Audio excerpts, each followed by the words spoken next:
اگر کوئی 5 وقت کی نماز پڑھنے والا گناہ بھی کرتا ہو تو اور نماز بھی پڑھتا ہو، اس کی نماز پڑھنے سے اس کا ثواب ملتا ہے اور گناہ کرنے سے اس کا ثواب ضائع ہو جاتا ہے؟ اس کے تعلق سے مدنی پھول ارشاد فرمائیے۔ اور گناہوں کے اعتبار سے اللہ تعالیٰ نے جو فارمولہ بیان کیا ہے، جو ایک ذرے کے برابر بھی اچھائی کرے گا وہ اسے دیکھے گا، اور جو ایک ذرے کے برابر بھی برائی کرے گا وہ اسے دیکھے گا۔ لہذا جس نے جو نیکی کی ہے قیامت کے دن اس نیکی کو بھی دیکھے گا، جس نے جو برائی کی ہے قیامت کے دن اس برائی کو بھی دیکھے گا۔ لیکن بہرحال کچھ گناہ پھر بھی ایسے ہیں، لیکن یہ اس صورت میں ہے کہ جب نیکی کو سنبھال کر لے گیا، صحیح، جب نیکی کو سنبھال کر لے گیا تو یہ قیامت کے دن اسے دیکھے گا، کیونکہ اللہ تعالیٰ نے قرآن پاک میں فرمایا جو ایک نیکی لایا تو اس کے لیے 10 گنا نیکیاں ہیں۔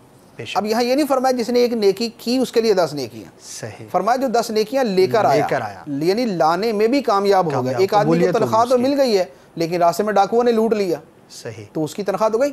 اسی طریقے سے ایک آدمی نے نیکی تو کی ہے لیکن اس کے بعد اس نے وہ کام نہیں کیا کہ جس سے نیکی ضائع ہو جائے۔ صحیح، اب نماز کے ساتھ گناہوں کا سلسلہ بھی ہے۔ ایک آدمی 5 وقت کی نماز بھی پڑھتا ہے لیکن گناہ بھی کرتا ہے، تو اب وہ گناہوں کی نوعیت پر ہو سکتا ہے کہ کوئی گناہ ایسا ہو جو نمازوں کے ثواب کو ضائع کر دے۔ نماز کے اندر ہی ریاکاری پائی گئی تو نماز کا ثواب ضائع ہو سکتا ہے۔ اسی طرح مسلمان سے حسد کرنا، تو حسد نیکیوں کو کھا جاتا ہے۔ ان الحسد یاکل الحسنات کما تاکل النار الحطب، کہ حسد نیکیوں کو ایسے کھا جاتا ہے جس طرح آگ لکڑی کو کھا جاتی ہے۔ ٹھیک ہے۔ اسی طرح نماز کے ساتھ جو ہے وہ غیبت کرتا ہے، تو غیبت کے بارے میں یہ وعید موجود ہے کہ جس کی غیبت کی گئی، اس غیبت کرنے والے کی نیکیاں اس کے نامہ اعمال سے ٹرانسفر ہو جائیں گی اس شخص کے نامہ اعمال میں جس کی غیبت کی گئی۔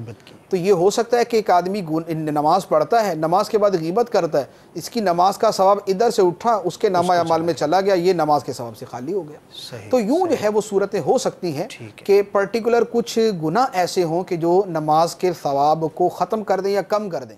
صلو علی الحبیب صلی اللہ تعالی علی محمد۔ مجھے اپنی اور ساری دنیا کے لوگوں کی اصلاح کی کوشش کرنی ہے انشاءاللہ۔